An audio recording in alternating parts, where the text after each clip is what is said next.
dans le texte, écrit noir sur blanc, que les réformes qui se feront pour améliorer la gouvernance vont s'inspirer des conclusions des Assises nationales et de la CNRI. Et donc, à partir de là, on peut être très confiant que l'occasion est finalement venue pour que ces réformes soient effectives. Et justement, les réformes vont dans le sens résumé de la refondation des institutions, qui est également une des préoccupations déjà annoncées par le président nouvellement élu.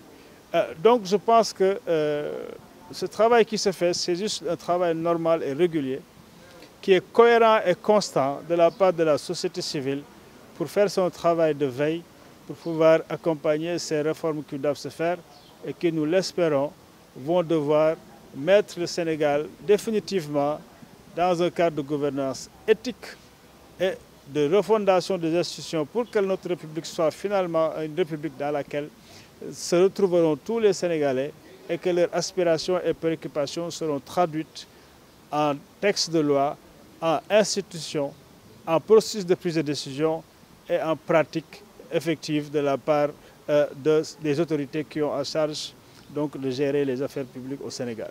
Alors, tout repose sur une question de volonté politique de la part des gouvernants. Quelle approche aussi pour que ce pacte soit appliqué? La formalité référendaire ou alors le passage à l'Assemblée nationale? On sait que le président est pour le moment minoritaire dans cette institution. Oui, je pense que du point de vue de la consistance des différentes réformes, certainement un référendum ou en tout cas un changement de constitution est envisageable.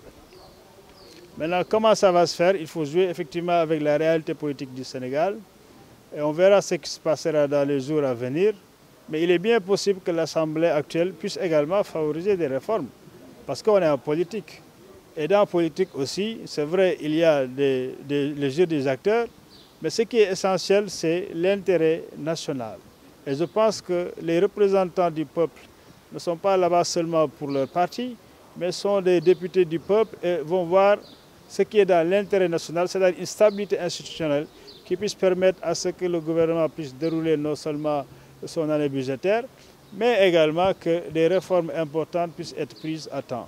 Sur le plan stratégique, vous avez parlé de mise en œuvre de ce pacte. Comment comptez-vous procéder? Oui, comme je l'ai dit, il y a des choses, il faut être ferme sur les engagements, mais il faut aussi être humble. Parce que nous sommes des citoyens, la seule légitimité que nous avons, c'est la légitimité de disposition scientifique, c'est vrai, mais aussi populaire parce que ces résultats ont suivi un processus très représentatif. Mais celui qui est élu par les Sénégalais, c'est le président Bassirou Diomaye Faye. Mais nous comptons sur son intégrité, son sens du respect de la parole, tenant compte des expériences passées, nous espérons que ça se passera sans véritablement heurts. Donc il faut rester ferme, mais avec l'humilité qui permet une négociation parfaite pour que les choses puissent avancer dans le bon sens. Rester ferme, est-ce veut dire une application dans les 200 jours suivant l'élection du nouveau président, comme l'a stipulé peut-être les termes du pacte? Oui, un engagement, c'est un engagement. Est-ce possible?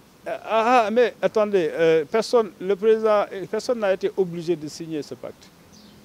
Mais ceux qui l'ont signé, ils ont pris un engagement, c'est effectivement la fermeté, c'est de leur dire que vous devez respecter vos engagements à travers votre signature. Combien parmi ces participants ont signé? Les candidats, vous voulez dire? Parmi les candidats qu'on avait, 11 avaient signé ce pacte. Et fort heureusement, le candidat victorieux fait partie de ces 11. Est-ce que vous comptez lui accorder une période de grâce? Il n'y a pas de période de grâce en démocratie et dans une république. Vous savez, chacun joue son rôle. Ceux qui sont élus doivent jouer leur rôle de faire fonctionner notre État correctement, de façon juste et équitable. Mais les citoyens aussi doivent jouer leur rôle. C'est le rôle de veille, leur rôle d'alerte également, mais également le rôle de conscientisation, de sensibilisation des citoyens pour que tous les piliers de la République restent debout. En 2008, l'ancien président de la République, alors candidat, avait signé la charte de CNRI sous réserve. Après, lors de l'exercice du pouvoir, il avait dit j'en ai pris ce que j'en avais besoin. aujourd'hui, avec l'arrivée au pouvoir de Bassirou Diomaye Faye, qui a été l'un des candidats signataires de ce pacte, comment comptez-vous vous contraindre à faire respecter ce pacte? Je pense, continue à penser que l'attitude du président sortant était une trahison par rapport à sa parole donnée et à ses engagements. Et je pense que cette attitude fait partie de ce qui a favorisé le choix des Sénégalais pour un nouveau président. Et je pense que ce président-là ne va pas connaître les mêmes travers et qu'il va respecter ses engagements pour être conforme dans son pacte avec le peuple sénégalais. Vous savez, c'est-à-dire que nous n'avons que la force citoyenne. La force citoyenne. Vous avez vu le rôle joué par la force citoyenne. Si aujourd'hui, des acteurs politiques qui étaient dans l'opposition hier sont retrouvés au pouvoir, c'est parce qu'entre-temps, il y a une force citoyenne qui a joué son rôle, qui a veillé à ce que cette élection se tienne avant la fin du mandat du président. Cette force demeure toujours. Oui, il y a aussi un avant-garde d'un projet de constitution qui a été réalisé par ce pacte-là. Est-ce que vous allez compter saisir le président de la République pour l'inviter à choisir la voie référendaire ou bien saisir l'Assemblée nationale pour mettre en œuvre cet avant-projet Dans le cadre de cette initiative, le président a été saisi par courrier 2 fois. D'abord, quand il venait d'être nommé président, on a adressé un courrier au président élu. Ensuite, quand il a été installé, un autre courrier a été envoyé au président de la République du Sénégal, M. Bassirou Diomaye Diakhar Faye. Et nous attendons la suite à ces courriers-là.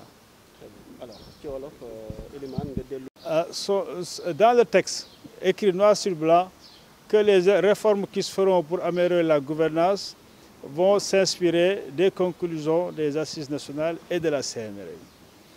Et donc, à partir de là, on peut être très confiant que l'occasion est finalement venue pour que ces réformes soient effectives. Et justement, les réformes vont dans le sens résumé de la refondation des institutions, qui est également une des préoccupations déjà annoncées par le président nouvellement élu. Donc je pense que ce travail qui se fait, c'est juste un travail normal et régulier, qui est cohérent et constant de la part de la société civile pour faire son travail de veille, pour pouvoir accompagner ces réformes qui doivent se faire et qui, nous l'espérons, vont devoir mettre le Sénégal définitivement dans un cadre de gouvernance éthique et de refondation des institutions pour que notre République soit finalement une République dans laquelle se retrouveront tous les Sénégalais et que leurs aspirations et préoccupations seront traduites en textes de loi, en institutions, en processus de prise de décision et en pratique effective de la part des autorités qui ont en charge de gérer les affaires publiques au Sénégal. Alors, tout dépose sur une question de volonté politique de la part des gouvernants. Quelle approche aussi pour que ce pacte soit appliqué? La formalité référendaire ou alors le passage à l'Assemblée nationale? On sait que le président est pour le moment minoritaire dans cette institution. Oui, je pense que du point de vue de la consistance des différentes réformes, certainement un référendum ou en tout cas un changement de constitution est envisageable. Maintenant, comment ça va se faire? Il faut jouer effectivement avec la réalité politique du Sénégal et on verra ce qui se passera dans les jours à venir. Mais il est bien possible que l'Assemblée actuelle puisse également favoriser des réformes parce qu'on est en politique.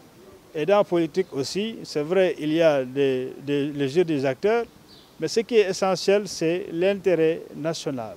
Et je pense que les représentants du peuple ne sont pas là-bas seulement pour leur parti, mais sont des députés du peuple et vont voir ce qui est dans l'intérêt national, c'est-à-dire une stabilité institutionnelle qui puisse permettre à ce que le gouvernement puisse dérouler non seulement son année budgétaire, mais également que des réformes importantes puissent être prises à temps. Sur le plan stratégique, vous avez parlé de mise en œuvre de ce pacte. Comment comptez-vous procéder? Oui, comme je l'ai dit, il y a des choses, il faut être ferme sur les engagements, mais il faut aussi être humble. Parce que nous sommes des citoyens, la seule légitimité que nous avons, c'est la légitimité de disposition scientifique, c'est vrai, mais aussi populaire parce que ces résultats ont suivi un processus très représentatif. Mais celui qui est élu par les Sénégalais, c'est le président Bassirou Diomaye Faye. Mais comptant sur son intégrité, son sens du respect de la parole, tenant compte des expériences passées, nous espérons que ça se passera sans véritablement heurts.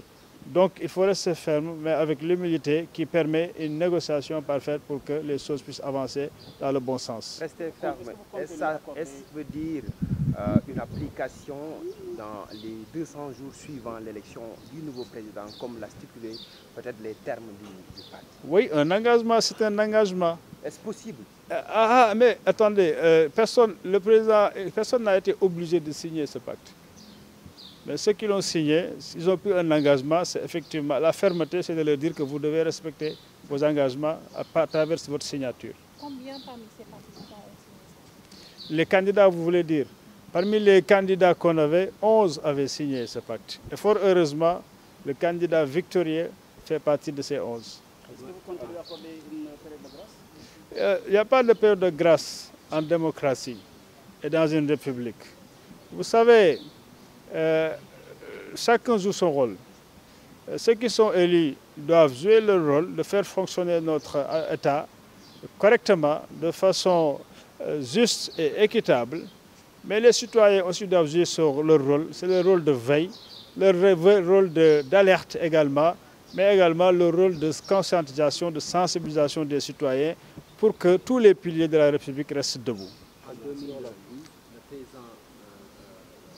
l'ancien président de la République, alors candidat, avait signé la charte de Sénéry sous réserve. Après, lors de l'exercice du pouvoir, il avait dit j'en ai pris ce que j'en avais besoin. Aujourd'hui, avec l'arrivée au pouvoir de Bassirou Diomaye Faye, qui a été l'un des candidats signataires de ce pacte, comment comptez-vous vous contraindre à faire respecter ce pacte? Je continue à penser que l'attitude du président sortant était une trahison par rapport à sa parole donnée et à ses engagements. Et je pense que cette attitude fait partie de ce qui a favorisé le choix des Sénégalais pour un nouveau président. Et je pense que ce président-là ne va pas connaître les mêmes travers et qu'il va respecter ses engagements pour être conforme dans son pacte avec le peuple sénégalais. Vous savez, c'est-à-dire que nous n'avons que la force citoyenne. La force citoyenne. Vous avez vu le rôle joué par la force citoyenne. Si aujourd'hui, des acteurs politiques qui étaient dans l'opposition hier se sont retrouvés au pouvoir, c'est parce qu'entre-temps, il y a une force citoyenne qui a joué son rôle, qui a veillé à ce que cette élection se tienne avant la fin du mandat du président. Cette force demeure toujours. Oui, il y a aussi un avant-garde d'un projet de construction qui a été réalisé par ce pacte-là. Est-ce que vous allez compter saisir le président de la République pour l'inviter à choisir la voie référendaire ou bien saisir l'Assemblée nationale pour mettre en œuvre cet avant-projet Dans le cadre de cette initiative, le président a été saisi par courrier 2 fois. D'abord, quand il venait d'être nommé président, on a adressé un courrier au président élu. Ensuite, quand il a été installé, un autre courrier a été envoyé au président de la République du Sénégal, M. Bassirou Diomaye Diakhar Faye. Et nous attendons la suite à ces courriers-là. Alors, ci wolof Elimane nga dellu. amul ci démocratie gis nga nañu waxante dëgg ji rek c'est que y a fam yoo xam ne ni peut-être affaire u Sénégalais la mais gis nga Abdoulaye Wade ñëwoon na fi ñu ne bàyyi leen góor gi mu liggéey ah gis ngeen fu ñu mujjee moom gars yi mujj kaa mere yóbbu ko Macky Sall tamit mu ñëw teg ay affaires yu leer ñu ne waa ji bëgg na joyante affaire yi enrichissement illicite et cetera nañ ko bàyyi mu liggéey après mu wëlbati ko changé moo tax loolu doo ko dund ba pare di continuer naan da ngay période de grâce amul li fi nekk mooy ku si ne lii la war na nga ko def gis nga ni ñu fi teg jox leen réew mi li leen war mooy doxal réew mi mu jaar yoon waaye citoyen yi fi nekk yoo xam ne bokkuñu ci nguur gi wutuñu nguur gi nekkuñu foofu ñoom it li leen war mooy taxaw seen taxawaay boo xam ne ni lépp li nga xam ne mooy drapeau citoyen bi dañ koy continuer di téye di ko yëkkati bu fekkee ñiy taxaw fii dañoo def lu safaanu bi su ko defee ci tàng bi dañuy yëkkati drapeau bi won leen ko ne leen attention li ngeen def baaxul donc loolu mooy cëru veille ak alerte boo xam ne ni moom la organisation citoyenne yi war a am seen taxawaay ci réew mi parce que duñu mouvement citoyen duñu cabinet de conseil pour président de la République li fi taxaw li ñu woote ne moom lañ fi toogal pour askan wi pour intérêt askan wi loolu rek ma war a nekk seen taxawaay. jërëjëf.